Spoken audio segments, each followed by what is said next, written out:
السلام عليكم ورحمة الله وبركاته. الحمد لله رب العالمين والعاقبة للمتقين، والصلاة والسلام على أشرف الأنبياء والمرسلين نبينا محمد وعلى آله وصحبه أجمعين ومن تبعهم بإحسان إلى يوم الدين، أما بعد.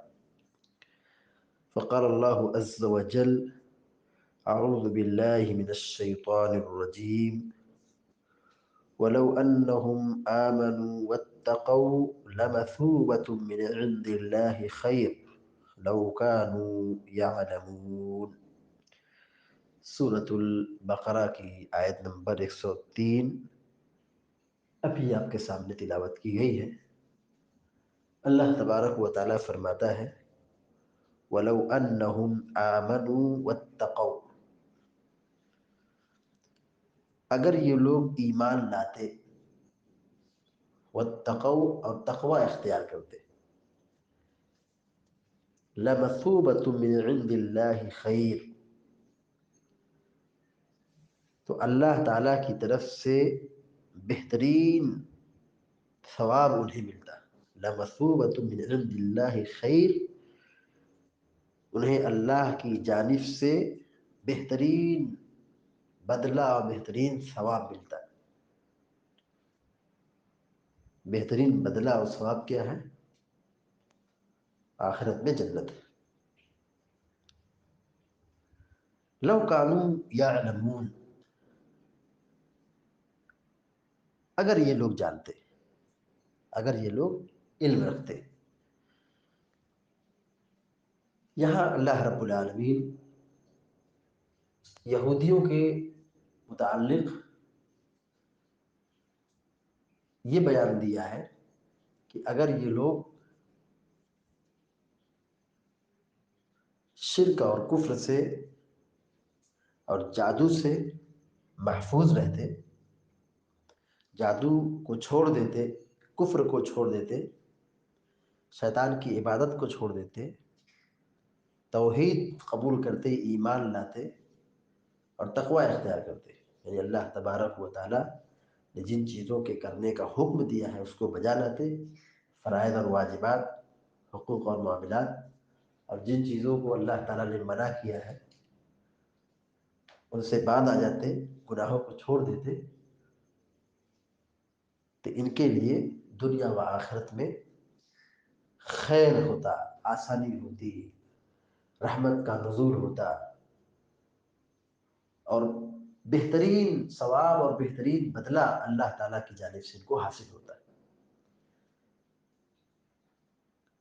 اگر یہ لوگ جانتے۔ لیکن یہودیوں کی اکثریت اس عقید توحید اور ایمان سے اور تقوی سے محروم رہی، یعنی ان لوگوں نے منمانی کی، کھل کر نافرمانی کی، بغاوت اور نافرمانی میں ریکارڈ توڑ دیے، نہ ایمان لائے، نہ اسلام قبول کیا، نہ پیارے نبی صلی اللہ علیہ وسلم کو نبی مانا، بلکہ دین اور شریعت سے ہٹ کر شیطانی چیزوں میں لگ گئے، جادو کے فن میں، جادو کے علم میں ڈوب گئے، اور اسی بنیاد پر کفر اور شرک اور شیطانی عمل کے اندر داخل ہونے کی وجہ سے یہ اللہ کے غضب اور اللہ کے قہر اور عذاب کے شکار ہو گئے، ذلیل ہو گئے، دنیا و آخرت میں برباد ہو گئے۔ دنیا و آخرت کی کامیابی کا ایک ہی راستہ ہے، آخرت کی کامیابی کا ایک ہی راستہ ہے، وہ ہے ایمان اور تقوی کی زندگی۔ جو شخص ایمان لائے گا اور تقوی اختیار کرے گا وہ کامیاب ہوگا، وہ بہترین ثواب کا مستحق ہوگا، وہ جنت میں داخل ہوگا۔ تقوی کی زندگی، توحید کی زندگی، یہ دنیا و آخرت میں سکون پہنچاتی ہے، یعنی جس زندگی میں تقوی ہو، جس زندگی میں ایمان ہو، جس زندگی میں توحید ہو، وہ پرسکون زندگی حاصل کرتا ہے، وہ امن اور عافیت میں رہتا ہے، اور آخرت میں بھی وہ جنت کا مستحق ہوگا۔ اور اللہ کے عذاب کے شکار ہونے میں جو سب سے بڑی بنیادی وجہ ہے وہ ایمان کا قبول نہ کرنا اور تقوی کو چھوڑ دینا۔ جن قوموں پر بھی عذاب آیا، جو قومیں دنیا میں ہلاک ہوئی اور جن کا تذکرہ اللہ تبارک و تعالیٰ نے قرآن میں ذکر کیا ہے، دو ہی وجہ تھی۔ ایک تو ایمان نہ لانا، کفر اختیار کرنا، تکبر کرنا، اور دوسرا یہ ہے کہ تقوی کو چھوڑ دینا۔ اور جس کی زندگی میں تقوی ہو، ایمان ہو، توحید ہو، اللہ تبارک و تعالیٰ ایسی قوموں پر اپنی رحمت کا نزول فرماتا ہے، اور زمین و آسمان کے خزانوں کو اور برکات کو اللہ تعالیٰ کھول دیتا ہے۔ اللہ نے فرمایا وَلَوْ أَنَّ أَهْلَ الْقُرَىٰ آمَنُوا وَاتَّقَوْا لَفَتَحْنَا عَلَيْهِمْ بَرَكَاتٍ مِّنَ السَّمَاءِ وَالْأَرْضِ۔ اگر یہ بستی والے ایمان لاتے، تقوی اختیار کرتے، تو ہم زمین و آسمان کے برکات کو، خزانے کو کھول دیتے۔ یعنی تقوی کا ہونا زندگی میں بہت ضروری ہے۔ ایمان اور تقوی یہ انسان کو دنیا و آخرت میں سکون پہنچانے والے ہیں۔ اس لیے وہ شخص دنیا میں اور آخرت میں بہت پرامن ہوگا جو تقوی سے اور ایمان کی دولت سے بہرور ہو۔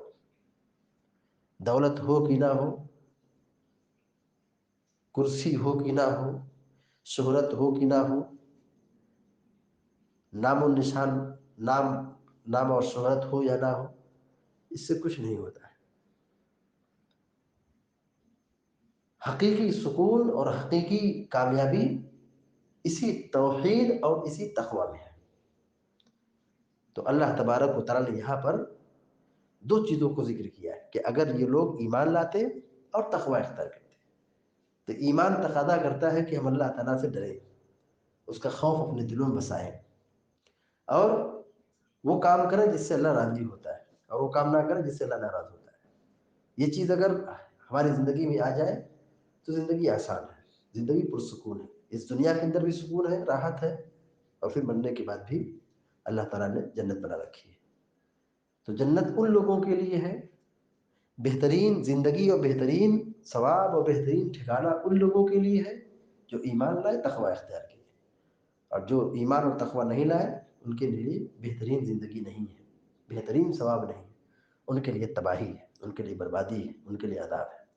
اللہ تعالیٰ سے دعا کہ اللہ تعالیٰ ہم سب کو، آپ سب کو نیک عمل کی توفیق عطا فرمائے، آمین یا رب العالمین۔ اقول قولی ھذا واستغفر اللہ لی ولکم ولسائر المسلمین فاستغفروه انه الغفور الرحیم، وصلی اللہ علی نبینا محمد وسلم تسلیما کثیرا، والسلام علیکم ورحمۃ اللہ وبرکاتہ۔